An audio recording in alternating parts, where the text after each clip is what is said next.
एहतसाब उधर नहीं वो होता। जरदारी साहब वो फरियाद बीबी जो पेशियां भुगत रहे हैं वो बंद कर दें, जाली अकाउंट्स केस वाला मामला बंद कर दें, इधर इनके बंद कर दें, शहबाज शरीफ साहब को छोड़ दें, जमहूरियत भी खतरे से बाहर आ जाएगी। अल्लाह अल्लाह खैर सल्ला हुआ सईद साहब।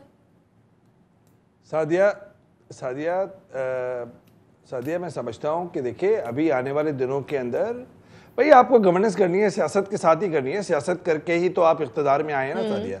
कहने का मकसद ये है कि अब देखिए IMF की रिकमेंडेशन जो हैं वो ये है और जो उनकी प्रेडिक्शंस हैं वो ये है कि आपकी डबल डिजिट्स के अंदर इन्फ्लेशन होगी और वो 14% के करीब होगी। तो आने वाले दिनों के अंदर इलेक्ट्रिसिटी बिल, गैस के बिल्स, सब कुछ होगा और लगेगा ऐसे कि ये मसाइल जो हैं ज़ाहिर बात है तहरीक इंसाफ के पैदा करदा तो नहीं है, लेकिन उनसे डील करना तो ज़ाहिर बात है इख्तिदार में जो पार्टी है वही है, तो तहरीक इंसाफ उससे मुंह मोड़ तो नहीं सकती। तो जब आप रिफॉर्म्स की बात करेंगे और इन सारे जो शराइत होंगी उसको पार्लियामान में लेकर आएंगे, बुनियादी इस्लाहात करेंगे, तो उसके लिए आपको सेनेट की ज़रूरत होगी। तो इसका मतलब ये है as a student of politics मैं समझता हूँ कि जो सियासी टेम्परेचर जो इस वक्त आपने बढ़ाया हुआ है उसको आपने कम तो करना है अगर आपने बुनियादी इस्लाहात करनी है, कानून साजी करनी है, पार्लियामान के अंदर बिल करना है, क्योंकि अब हिज़्ब इख्तिलाफ में तो तहरीक इंसाफ है नहीं, तो अब इख्तिदार में है, उनको आगे कदम चलाए, किस तरह चलाएंगे।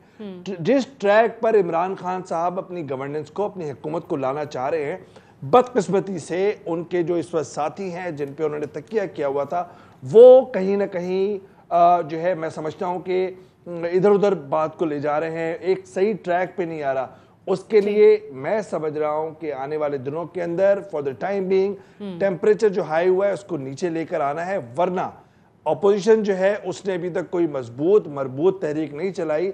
अभी तो तहरीक इंसाफ अपनी गलतियों से उन्हें चांस दे रहा है। ठीक है, तो मैं समझता हूं आने वाले दिनों के अंदर कड़े फैसले जब करेंगे कल नेशनल असेंबली का सेशन भी कॉल हुआ है। वुड यू बी सरप्राइज्ड कि अगर कल मिलन के साथ शहबाज शरीफ की गिरफ्तारी के मामले पर पीपल्स पार्टी भी एहतजाज करती है?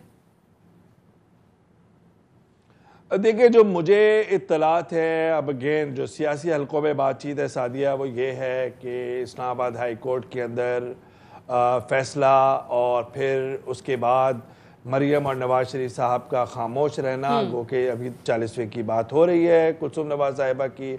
उसके बाद ये समझा जा रहा है कि आशियाना स्कैंडल जो है वो इतना संगीन मुकदमा नहीं है जितना साफ पानी का केस है और उसमें पैसे ज़्यादा निकले थे।